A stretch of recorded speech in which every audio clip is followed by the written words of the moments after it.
This is a grip arm, but occasionally it's called a boom arm, which is technically wrong, but that doesn't matter at all. What matters more is how you use it safely in your small home studio, which is exactly what we're going to cover today. But to make it a bit more exciting, we're going to take some great photos along the way, and stick around to the end and I'll show you how grip arms are used to create this final image.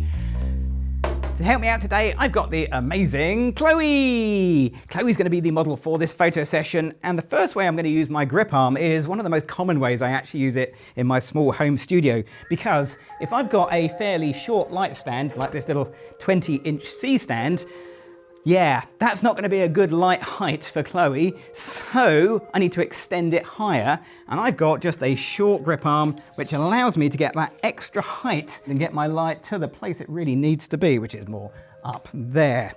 Now, this is a perfectly safe way of using a grip arm. I don't have to do any special things like add a sandbag or anything like that. It is just an extension to the light. It's not going to topple over. It's perfectly safe.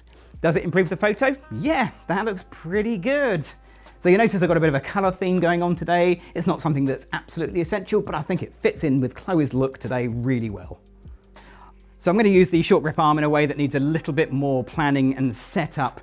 I'm going to pop it on a standard size C-stand, but it wouldn't matter whether I was using a C-stand or a traditional light stand. The setup idea is going to be exactly the same. And the thing I'm looking for is actually at the end. So this has an end that has a gnarled surface and a flat edge. So when I'm putting my light on, I'm always making sure that I tighten down to that flat edge, because that stops the light from rotating around when it's flying out, and it just makes it a bit safer. So next, I can boom this out, but I'm going to look at the floor and look at the legs, because I want to make sure that I boom this out over the longest leg if I'm using a C-stand. If I'm using a traditional stand, it'll be any of the legs. And then, for safety, I'm going to put a small sandbag. By small, I mean not an extremely heavy one. I'll talk about sandbags later in the video, and that's just going to make everything that much more stable. Now, this is my setup for the short grip arm or the longer grip arm, but with a lightweight light at the end. And the idea behind it is I can set this up like this, get it a little bit higher, and I can keep this light out of my frame. Don't have to clone out the light stand or the grip arm. In fact, I think we should take a few photos like this. So Chloe, are you ready? Here we go.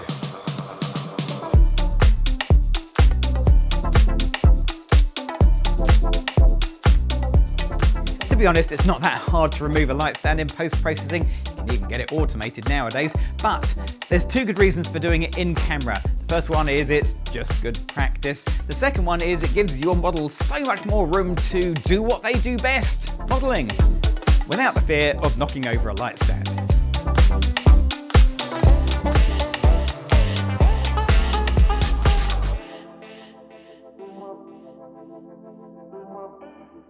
This is the longer grip arm. I use it if I need to extend my light out further or I've got heavier equipment at the end, but I'm actually going to start with this end here, because on the opposite end to the light, I've got this little foam ball, which is like a practice golf ball.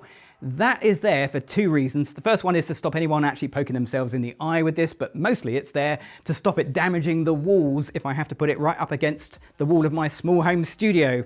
Then that attaches to my C-stand like this, and then I'm ready to put a light on the other end. But if I just attach it now, it's not going to be the safest way of doing things, because this is now a long way off balance, and it's not going to take much at all just to tip the whole thing over. So I need to do a couple of things to make this a bit safer. And the first one is to use the pin at the end of the grip head to actually mount my light like that. But it's still pretty unbalanced. So once again, it's a sandbag. And this time it's a heavier sandbag. I'm using a C-stand, so it's going to go on the longest, tallest leg. But if I was using a normal light stand, it will go dead center and as much weight as I can get down there. But whatever you're doing with your sandbags, there's a really important thing you need to do.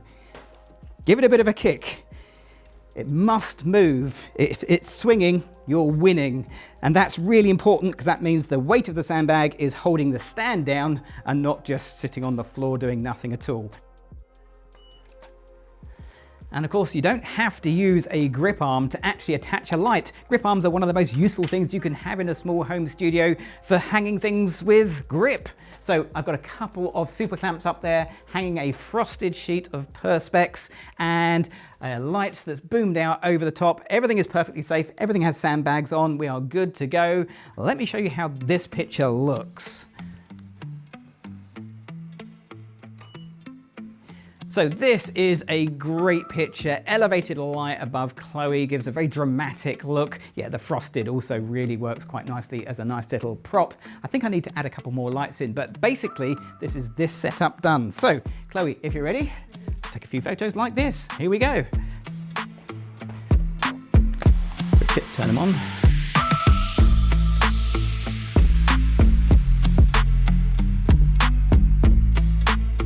Take a closer look at this and you'll see I've got all three grip arms doing three different things. I've got the short grip arm extending my short light stand up in the air. I've got my key light on a longer grip arm so the light stand's not in my picture. And then the third one is holding that A1 size sheet of frosted plastic to give this incredible but so simple setup.